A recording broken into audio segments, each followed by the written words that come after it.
Bonjour tout le monde, je m'appelle Marie et ça fait depuis à peu près un mois que je suis au Japon. Je fais cette vidéo pour expliquer un petit peu le principe du woofing pour ceux qui seraient plutôt intéressés.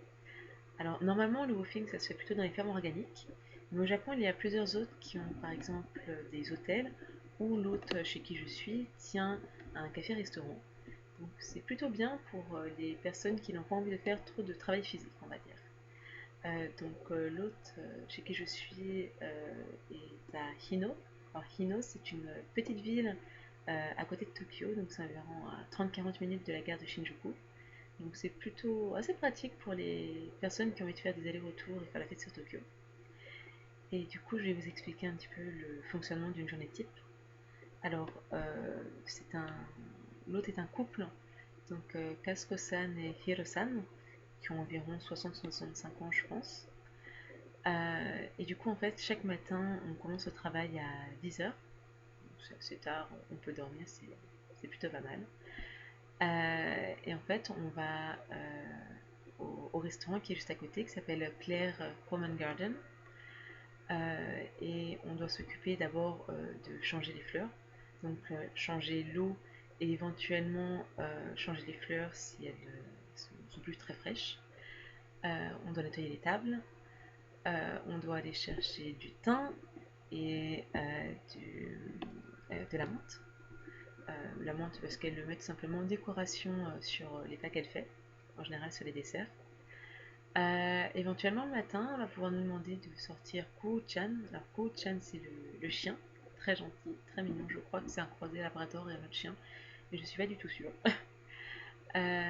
Et éventuellement, elle va nous demander également de faire le pain. En général, c'est des pains raisins, noix et orange. C'est très bon. Donc c'est plutôt pas mal. On peut toujours avoir mangé beaucoup de pain et elle a toujours énormément d'ingrédients occidentaux. Elle nous permet également de cuisiner si on veut, faire des gâteaux ou de temps en temps on peut également faire le dessert. Donc ça c'est plutôt agréable. L'autre nous permet d'ailleurs également, nous accompagne de temps en temps au restaurant.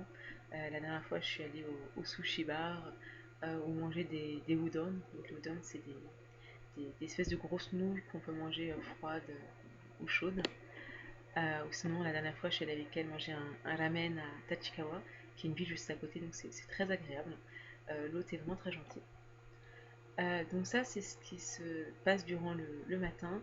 En général, vers 11h45, elle va nous demander d'aller chercher le déjeuner, aller chercher le bento. Donc elle nous donne un petit peu d'argent, c'est 500 yens par personne. Donc on peut avoir un bon petit bento avec, il n'y a pas de problème. Donc en général, on a 1 heure pour manger, plutôt 45 minutes quand il y a énormément de monde au restaurant. Euh, alors comment ça se passe la partie restaurant? On est là donc pour servir. Elle préfère une personne qui sait, qui apprend rapidement, on va dire, à tenir un plateau et éventuellement, de préférence, pouvoir y mettre beaucoup de choses pour aller rapidement. Elle va également demander de nettoyer et sécher la vaisselle quand c'est nécessaire. Alors, il faut savoir que quand elle est dans la cuisine et quand elle est en train de cuisiner, il ne faut jamais, au grand jamais, rester dans la cuisine avec elle parce que ça la stresse. Je peux la comprendre, la cuisine est assez petite, il faut toujours être dans la pièce à côté. C'est une règle fondamentale. Donc les bouffeurs en général se le disent, se passent le mot. Euh, sinon, euh, sinon, sinon elle s'énerve et elle peut demander de manière peut-être un petit peu ardue au départ. Euh, de temps en temps, elle vous regardera peut-être au départ de manière un petit peu bizarre. Vous pourrez peut-être penser qu'elle vous prend pour un idiot. C'est pas le cas. C'est sa manière d'être et de temps en temps elle change un petit peu de personnalité quand elle est en train de faire la cuisine, quand il y a beaucoup de monde.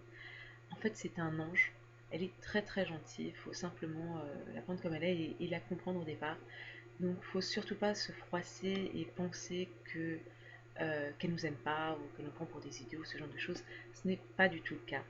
Elle est très gentille et on peut avoir de très bons moments avec elle. Et à savoir que c'est assez rare au Japon, mais elle et son mari parlent très bien anglais.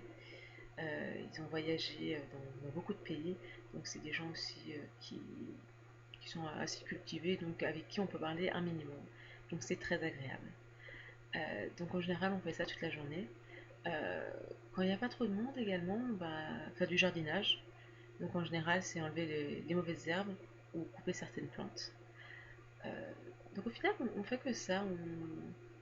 On n'a pas d'autre chose à faire. La journée tient en salle, tient on fait quelque chose. L'après-midi, on va également pouvoir ressortir le chien. Et on a également l'heure du thé. L'heure du thé, en général, elle nous laisse prendre ou un café ou un thé. Et souvent, elle nous donne des gâteaux qu'elle a fait avec. Vous ne pourrez pas maigrir là-bas. C'est impossible. Vous allez forcément grossir avec tout ce que vous mangez. C'est très bon. Très bon. Elle cuisine très bien. Le personnel qui est avec eux est très gentil. C'est vraiment des Japonais. Ils sont vraiment polis. Ils vont pas s'énerver. Et ils ont l'habitude en plus d'avoir des bouffeurs, donc d'avoir beaucoup d'étrangers, donc c'est plutôt pas mal. Certains autres prennent les gens pour de la main-d'œuvre, eux c'est pas du tout le cas. Et on finit en général la journée vers 5h, 5h15. Donc oui, de 10h jusqu'à 5h, 5h15, avec une heure de pause déjeuner. Donc c'est pas beaucoup de travail par rapport à la plupart des autres. Et c'est très agréable. Et en général, le soir, on mange entre 6 et 7 heures, plutôt 6h30, parce que normalement, le restaurant, si je me rappelle bien, ferme à 6 heures normalement. Donc voilà, et on va manger avec elle et son mari, toujours tous ensemble en général.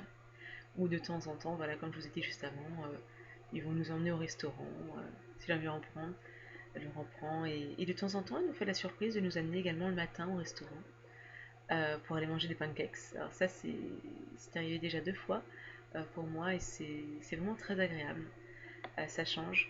À savoir que le matin, en général, il y a toujours beaucoup de choses à manger sur la table. Il y a du lait, il y a des céréales, il y a beaucoup de pain puisqu'elles font son propre pain. On peut manger aussi bien à la japonaise si on veut, puisqu'il peut y avoir du riz, que à l'occidental. Euh, donc c'est très agréable. Je recommande vivement cet hôte. Donc dans les commentaires, si vous voulez, j'écrirai le nom de l'hôte. Également, je pourrais mettre en lien sa page Facebook si ça vous intéresse. Je le recommande vivement parce qu'ils sont vraiment très gentils. C'est à côté de Tokyo. Ils ont une grande famille. Elle a 8 petits-enfants. Donc, si vous voulez apprendre le japonais, on n'a pas forcément l'occasion de parler énormément avec les petits-enfants et les enfants, mais il y a toujours moyen d'essayer. Euh, bon, par contre, vous parlerez plus anglais que japonais. Donc si vous voulez apprendre le japonais, le woofing en fait n'est pas une si bonne idée que ça, j'ai remarqué, parce qu'en fait les gens n'ont pas forcément toujours le temps de parler, ou ont pris l'habitude de parler en anglais, et donc font moins l'effort de parler en japonais, mais il y a toujours moyen d'avoir euh, d'apprendre de nouveaux mots, et si vous voulez apprendre de nouvelles phrases, comme ils parlent anglais, c'est assez simple. Et à savoir que chaque vendredi, on a des leçons de japonais. Alors c'est gratuit, c'est offert, je crois, par la communauté. Donc c'est très bien, en général c'est 1h30. En général, donc c'est un ou deux woofers en même temps. Et donc on va être avec... bon, c'est à 3 minutes à pied de la maison. Donc c'est très agréable, ça nous permet d'apprendre le japonais. Et à savoir que le week-end pour eux, alors, nos jours de livre, donc notre week-end, c'est le dimanche et le lundi. C'est pas le samedi et le dimanche, c'est dimanche lundi. Euh, Ça change un petit peu, mais c'est pas plus mal. En général, au départ, je dois vous avouer que même après un mois, je suis toujours un petit peu déphasée. C'est assez bizarre de commencer le mardi, mais j'ai l'impression que la semaine passe un petit peu plus vite. Et souvent, par exemple, si vous voulez sortir le samedi soir, et que vous n'avez pas forcément le temps de manger à la maison, de temps en temps, on va quand même préparer quelque chose de rapide, ou on va vous laisser partir plus tôt, donc c'est également très agréable. Et elle prend en compte ce qu'on a envie de faire, ce qu'on a envie de manger. Et donc voilà, je vous recommande vivement cette hôte. Et j'espère que si vous y alliez, vous allez passer un très bon moment. Euh, Posez-moi des questions si jamais vous voulez savoir des choses sur cette hôte, sur le woofing, Dans pas longtemps, je pense que je vais aller dans un centre équestre à Gotemba. Donc c'est à peu près 2 heures de Tokyo, c'est à côté du Mont Fuji. Donc je vous dirai comment ça se passera là-bas quand j'y serai. Je ferai, je pense, une nouvelle vidéo. Donc voilà, n'hésitez pas à poster vos commentaires. Et si vous voulez savoir quelque chose sur la vie au Japon, je pense que je ferai également des vidéos. Donc voilà, bonne journée à tous.